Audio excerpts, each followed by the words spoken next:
The coronary sulcus, the anterior interventricular sulcus, and the posterior interventricular sulcus. Okay, coronary sulcus.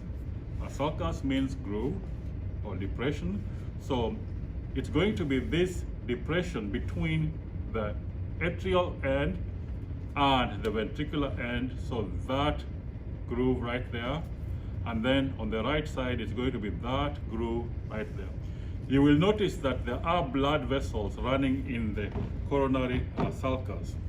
In this smaller model, here is then the coronary sulcus, okay, between the atrium and the ventricle. So that's where this blood vessel is running.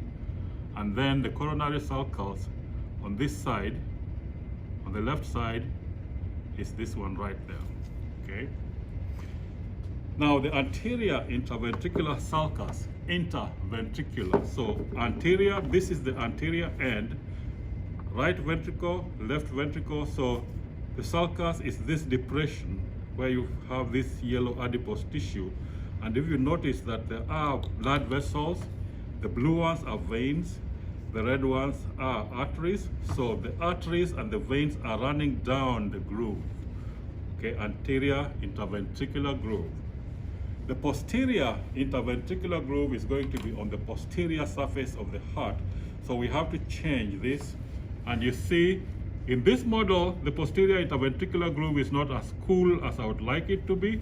So it's going to be a groove between the left ventricle and the right ventricle here. But on this model, it shows much, much better. So we flip the heart, zoop like that. And you see, this is the right heart, and this is the left heart. And so the posterior interventricular groove is this groove right here. Again, you see blood vessels, you see arteries and veins, and then the anterior interventricular groove.